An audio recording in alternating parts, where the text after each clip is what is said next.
ये रिलेशनशिप की शुरुआत ये बहुत ही एक्साइटिंग और पैशनेट होती है, पर क्या यही पैशन, एक्साइटमेंट हमेशा के लिए ढूंढना सही है? क्या इससे एक लॉन्ग टर्म रिलेशनशिप बनाई जा सकती है? उस एक्साइटमेंट के लिए क्या हमेशा न्यू चीजें ढूंढना सही हो सकता है?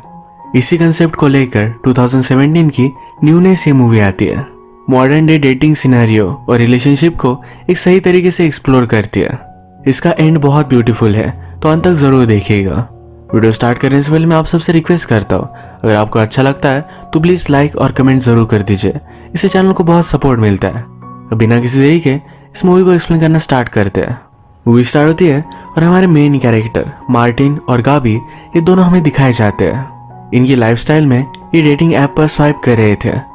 जो भी इन्हें अच्छा लगता है उनके साथ वो इंटीमेट हो जाते हैं। मार्टिन एक हॉस्पिटल में फार्मासिस्ट है। उसके एक कलीग है जिसका नाम है जोना। जोना अपना हायर एजुकेशन करने के लिए अब यहाँ से जाने वाली थी। उसे कहती है, आज मेरा लास्ट डे है, मेरे साथ पार्टी में चलो। मार्टिन इस पर जरा सोचता है, फिर उसे कुछ और काम थे तो उसने मना कर दिया। यहाँ पर उसने जोना को भी नोटिस किया, पर फिर भी वो अपनी डेटिंग ऐप पर स्वाइप करने लग गया। पैरेलल में हम गाबी को देखते हैं जो एक फिजियोथेरेपिस्ट है। ये दोनों आज भी स्वाइप कर कर अपने लिए डेट ढूंढ लेते हैं। डेट पर जाने से पहले मार्टिन अपने फ्रेंड्स के साथ था। उसमें से एक फ्रेंड ने मार्टिन की एक्स वाइफ के बारे में बात करना स्टार्ट कर दिया। कह रहा था मार्टिन का एक टाइप है। मार्टिन अपनी एक्स वाइफ को लेकर बहुत ही ज्यादा सेंसिटिव है। उसे इसके बारे में बात करना थोड़ा भी अच्छा नहीं लगता, तो अपने फ्रेंड्स को छोड़कर वो चला जाता है। वो अपनी डेट से मिला और बहुत सारी बातें उसने की। पैरेलल में गैबी भी अपनी डेट से मिलती है, उसके साथ वो उसके घर पर चली गई। ये दोनों इंटीमेट तो हुए, पर गैबी सेटिस्फाइड नहीं थी। वो वैसे ही घर पर आ गई। मार्टिन भी अपनी डेट को घर लेकर जाता है, पर वो जरा बीमार लग रही थी। वो लड़की कहती है कि मैंने जरा ज्यादा ही पिल्स ले लिए। मार्टिन उसके लिए वरीड हो गया। वो सिर्फ उसका ख्याल रखता है और ये डेट यही खत्म हो गई। अब तक ज्यादा रात नहीं हुई थी और मार्टिन और गैबी ये दोनों आज रात अकेले थे। इन्होंने फिर से अपना डेटिंग ऐप खोला और स्वाइप करना स्टार्ट किया। दोनों एक दूसरे को इंटरेस्टिंग लगे तो इनका प्रोफाइल भी मैच हो गया। मार्टिन गैबी को मैसेज करता है, कहता है मैं कुछ भी सीरियस नहीं चाहता। विदाउट स्ट्रिंग्स वो उसके साथ इंटीमेट होना चाहता है। गैबी भी यही चाहती थी, तो ये दोनों बार में मिले। मार्टिन कहता है हम मेरे घर जा सकते हैं, पर गैबी उसके साथ पहले ड्रिंक करना चाहती थी। मार्टिन इस डेटिंग ऐप के बारे में उससे बात करता है। कहता है कभी कभी लगता है कि मुझे एक्सप्लॉइट किया जा रहा है। सिर्फ उसके लुक्स को देखकर लड़कियां उसे स्वाइप राइट करती है। कोई भी उसे एक्चुअल में नहीं जानता, फिर भी ये नीड थी तो इसलिए वो यूज कर रहा था। गैबी भी इसे एग्री करती है। इसके बाद बातों बातों में हमें पता चलता है गैबी ने 2-3 डिग्रीज लेकर रखी है। उसे हमेशा कुछ ना कुछ न्यू करना अच्छा लगता है, इसलिए अपने ऑप्शंस को एक्सप्लोर करती रहती है। मार्टिन अपने करियर को लेकर ज्यादा सेटिस्फाइड नहीं था।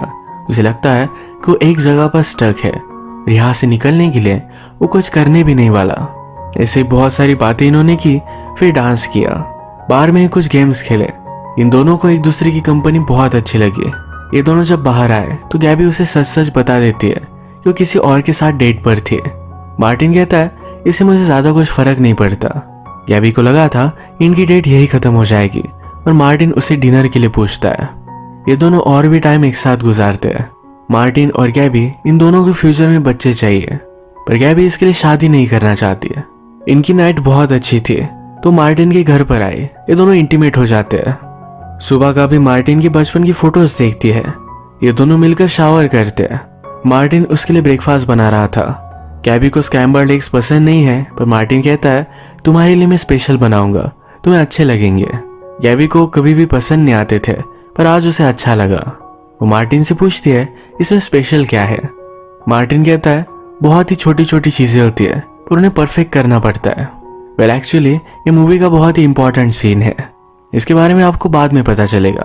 आज इन दोनों का डे ऑफ था तो डिसाइड करते हैं एक साथ बिताएंगे। ये अलग अलग जगह पर गए, पेंटिंग्स देखी, बहुत मजे किए। गैबी फिर अगली सुबह ही अपने जॉब पर जाती है। ये दोनों फ्रीक्वेंटली एक दूसरे से मिलने लग गए। इनका एक साथ रहना ये बहुत इंपॉर्टेंट था, तो मार्टिन गैबी से उसके घर में मूव इन करने के लिए पूछ लेता है। ये सब बहुत फास्ट था, पर गैबी को इससे कुछ भी फर्क नहीं पड़ा, इसके लिए वो हाँ कह देती है। इसके बाद ये मूवीज देखते थे, अलग अलग जगह पर जाते थे, एक दूसरे के साथ बहुत ही ब्यूटीफुल सा टाइम बिताते थे। एक दिन मार्टिन गैबी को अपने बेस्ट फ्रेंड और उसकी वाइफ से मिलवाता है। इन दोनों की केमिस्ट्री देखकर मार्टिन के बेस्ट फ्रेंड को भी अच्छा लगा। एक दिन जब गैबी मार्टिन के साथ इंटीमेट होना चाहती थी तो मार्टिन इसके लिए एक्साइटेड नहीं था। वो कहता है, आज मैं जरा थक गया हूँ। इसके ही अगले दिन मार्टिन गैबी को अपने पेरेंट्स से मिलवाने के लिए लेकर जाता है। गैबी और मार्टिन के फादर मिलकर कुक कर रहे थे। यहाँ फादर से गैबी को पता चला कि मार्टिन की मदर को डायमेंशिया है, उसे कोई भी चीजें सही से याद नहीं रहती। गैबी के लिए सरप्राइज था, मार्टिन को ये चीज उसे बतानी चाहिए थी। घर में गैबी ने नोटिस किया कि मार्टिन के बचपन में उसकी सिस्टर के साथ फोटोज है। मार्टिन ने अपनी सिस्टर के बारे में कभी भी उससे बात नहीं की थी। ये सब जब लंच कर रहे थे तो मार्टिन की मदर मार्टिन की एक्स वाइफ के बारे में पूछती है। ये सब कुछ गैबी के लिए बहुत ही अनकंफर्टेबल था। वो मार्टिन से पूछती है तो कहता है, घर जाकर हम बात करेंगे। घर आने पर वो बहुत गुस्सा थी। कहती है, तुमने अपनी सिस्टर के बारे में, अपनी मदर के बारे में मुझसे बात क्यों नहीं की? मैं तुम्हारी गर्लफ्रेंड हूँ, तुम्हें मुझे सब कुछ चीजें बतानी चाहिए। मार्टिन कहता है, ये सब मेरा पास्ट है, तुम्हें इससे बारे में जानना क्यों है? गैबी उसे इरिटेट कर रही थी। मार्टिन हार मानकर बता देता है, उसकी सिस्टर की एक कार एक्सीडेंट में डेथ हुई थी।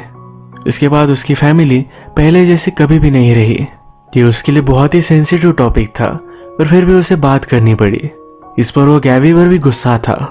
इसके बाद नेक्स्ट सीन में मार्टिन अपने बेस्ट फ्रेंड के साथ था। उसका बेस्ट फ्रेंड उससे पूछता है, क्या तुम गैबी से प्यार करते हो?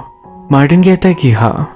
उसने मार्टिन से कहा, तुम्हारी एक्स गर्लफ्रेंड को बेबी हुआ है। मार्टिन और उसकी एक्स गर्लफ्रेंड, इनका ब्रेकअप हुए 10 साल हो चुके हैं, पर फिर भी वो इस पर बिलीव नहीं कर पाता। गैबी जब काम पर थी तो उसके यहाँ एक पेशेंट आया। वो गैबी को पहचानता है क्योंकि उसी के बार में वो हमेशा आया करती है। उसे नहीं पता था कि वो यहाँ काम करती है, तो उसे देखकर वो बहुत सरप्राइज था। तो उसके डॉक्टर के साथ अपॉइंटमेंट वगैरह हो गई तो फिर से गैबी से मिला। उसे कहता है, आज रात मेरे यहाँ पार्टी है, अगर गैबी इस पार्टी में आई तो एक सेलिब्रिटी से उसे वो मिलवाएगा। वो गैबी से कहता है कि आज मैं यहाँ आया तो मुझे लगता है कि मैं सिर्फ तुम्हारे लिए आया हूँ। उसे वो बहुत पसंद आई थी। मार्टिन की कली जो हायर एजुकेशन के लिए चली गई थी, वो जरा कुछ काम से फिर से वापस आई। वो आज उसे कहती है कि आज तुम्हें मेरे साथ पार्टी में चलना ही पड़ेगा। वो उसे मना नहीं कर पाया। वो इस बारे में गैबी को मैसेज करता है। गैबी ने भी डिसाइड किया कि वो उस पार्टी में जाएगी। ये दोनों पार्टी में गए और किसी और के साथ इंटीमेट हो गए।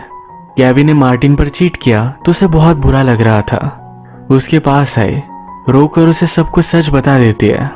मार्टिन कहता है कि मैंने भी तुम पर चीट किया। ये दोनों एक दूसरे से सॉरी कहते हैं। इनको अपनी रिलेशनशिप नहीं तोड़नी थी तो डिसाइड किया एक थेरेपिस्ट के पास जाएंगे, अपनी रिलेशनशिप पर काम करेंगे। जो ये एक दूसरे के साथ महसूस करते हैं, ये कभी भी किसी के साथ भी नहीं किया। थेरेपिस्ट ने इनसे सेपरेट सेशन किया। वो मार्टिन से पूछता है, तुमने चीट क्यों किया था?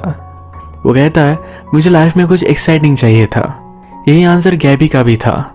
थेरेपिस्ट इन दोनों से बात करता है, कहता है, तुम दोनों को एक दूसरे के साथ ऑनेस्ट रहना चाहिए। छोटी छोटी चीजों को लेकर ट्राई करो, इससे तुम्हारी रिलेशनशिप बहुत पावरफुल होगी। इन दोनों ने फिर बात की कि फर्स्ट टाइम में किसके साथ इंटीमेट हुए थे। मार्टिन को एक बात खाए जा रही थी। कहता है, जब मैं छोटा था तो अपनी सिस्टर को शावर में देखता था। उसे लगता है कि गैबी को अगर ये बात पता चले तो उसे मॉन्स्टर समझेगी। गैबी कहती है, ये तो बहुत ही नॉर्मल है। छोटे बच्चों को क्यूरियोसिटी होती है, इसी वजह से ये सब वो करते हैं। एक दूसरे के सीक्रेट्स जानने के बाद एक दूसरे से और भी ज्यादा कंफर्टेबल हो गए। आज जब ये इंटीमेट हुए तो इसमें कुछ अलग ही पैशन था। ये दोनों फिर मिलकर डिसाइड करते हैं एक दूसरे से कभी भी झूठ नहीं कहेंगे। अगर उन्हें कोई और अच्छा लगता है तो उसके साथ वो इंटीमेट हो सकते हैं और by the end of the day ये एक ही रिलेशनशिप में रहना चाहते हैं। इसी तरीके की ओपन रिलेशनशिप अब ये ट्राई करने वाले हैं। एक दिन ये दोनों एक पार्टी में गए। मार्टिन को एक लड़की अच्छी लगी थी तो गैबी कहती है, तुम जाओ और उसके साथ बात करो, मैं तुम दोनों को देखती रहूंगी। इसी पार्टी में गैबी लैरी से मिलती है। लैरी एक मिडिल एज का मिलियनियर है। गैबी को उसे बात कर हैंग आउट कर अच्छा लगा। पार्टी खत्म हो जाने के बाद गैबी और मार्टिन ये दोनों एक साथ घर गए। गैबी उससे कहती है कि मैं चाहती हूँ तुम मेरे सामने लैप डांस लो। गैबी जब किसी और डेट पर होगी तो मार्टिन उस पर नजर रखना चाहता था। ये भी वो ट्राई करते हैं। ये सब चीजें करने की वजह से एक दूसरे से और भी अट्रैक्टेड हो गए थे। एक दिन ये दोनों एक लड़की को भी घर पर लेकर आए, उसके साथ इंटीमेट हो गए। इनकी जिस तरह की रिलेशनशिप है, इस रिलेशनशिप को लेकर एक ऑथर ने बुक लिखा था। वो इस ऑथर से कहते हैं कि हमारी रिलेशनशिप स्ट्रांग हो रही है। ऑथर उनसे कहती है ये जो भी आप कर रहे हो ये आपकी रिलेशनशिप के लिए सिर्फ एक स्टेप है। इसी तरीके से वो कंटिन्यू नहीं कर सकते। इस बात को इन दोनों ने सीरियसली नहीं लिया। लैरी ने गैबी को अपनी बोट पर इनवाइट किया था तो वहां वो चली जाती है। लैरी गैबी से पूछता है तुम्हारा बॉयफ्रेंड है पर फिर भी तुम यहाँ हो। गैबी अपनी रिलेशनशिप के बारे में उसे एक्सप्लेन करती है। लैरी कहता है कि ये चीज वर्क नहीं करेगी। हर एक रिलेशनशिप एक ट्रांजैक्शन होती है। फाइनली इस वर्ल्ड में आदमी अकेला ही होता है, सिर्फ थोड़े टाइम के लिए कंपनी ढूंढता रहता है। इसी वजह से गैबी के साथ टाइम स्पेंड करना चाहता था। इसके पैरेलल में मार्टिन अपने फ्रेंड के साथ था। उसका फ्रेंड उसे पूछता है या इन सब चीजों से तुम्हें कोई प्रॉब्लम नहीं। मार्टिन कहता है गैबी किसी और से सेटिस्फाइड नहीं होती। फाइनली वो मेरे पास ही आ जाती है, इसी वजह से उसे कोई भी प्रॉब्लम नहीं है। मार्टिन आजकल जरा टेंशन में था। एक दिन वो बार में गया तो उसके गैबी की फ्रेंड जिसका नाम है ब्लेक, ये उसे वहां मिली। ये उसके साथ बैठकर ड्रिंक करने लग जाती है। वो उससे कहती है तुम कोई ना कोई चीज को लेकर टेंशन में हो, मुझे बता डालो। मार्टिन को नहीं बताना था पर फिर भी उसके फोर्स की वजह से वो बता देता है। वो कहता है कि मुझे अभी भी पता चला मेरी गर्लफ्रेंड को बेबी हुआ है। वो जब रिलेशनशिप में थे तभी भी उसकी गर्लफ्रेंड प्रेग्नेंट थी। उसका मिस कैरेज हो गया। उस वक्त तो उससे सही से बात नहीं कर पाया, उसी वजह से रिलेशनशिप टूट गई।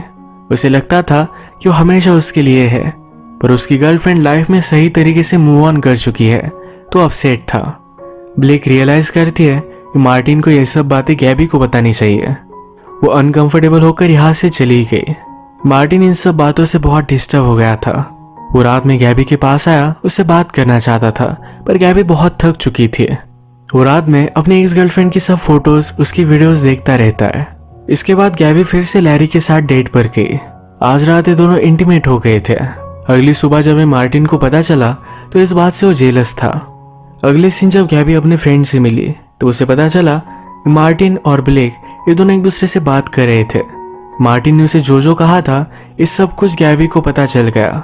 वो इस बात से बहुत गुस्सा हो गई। वो मार्टिन का लैपटॉप चेक करती है। यहाँ उसे पता चला कि मार्टिन अपनी एक्स गर्लफ्रेंड को ईमेल लिख रहा था। मार्टिन के घर आने पर इस बात से इन दोनों में बहुत बड़ा झगड़ा हो गया। वैसे कहती कि तुम ऐसा कर कैसे सकते हो। मार्टिन कहता है तुम भी लैरी को डेट कर रही हो। लैरी ने गैबी को एक नेकलेस दिया था, इसके बारे में मार्टिन को पता नहीं था। अब उसे पता है तो कहता है तुमने इसके बारे में भी मुझे नहीं बताया। गैबी चाहती थी कि वो उससे बात करे। मार्टिन कहता है मैंने कोशिश की थी। इन दोनों ने एक दूसरे से बहुत बुरी बातें की। गैबी घर छोड़कर लैरी के साथ रहने लग जाती है। एक दिन मार्टिन अपने फ्रेंड के साथ था तो कहता है रिलेशनशिप इस तरीके से नहीं होती। जब भी तुम्हें लगता है तो ब्रेकअप कर लेते हो, किसी और को डेट करने लग जाते हो। जब आप किसी से प्यार करते हो तो रिलेशनशिप को लेकर वर्क करना पड़ता है। आप में फाइट्स होगी पर फिर भी आपको उस पर्सन के साथ ही रहना है। इस तरीके से अगर तुम गिव अप करते रहे तो कोई भी रिलेशनशिप सक्सेसफुल नहीं होगी। लैरी के फ्रेंड ने एक बार अपनी ग्रैंडफादर से पूछा था कि सक्सेसफुल मैरिज क्या होता है। ग्रैंडफादर ने कहा कि ऐसे कपल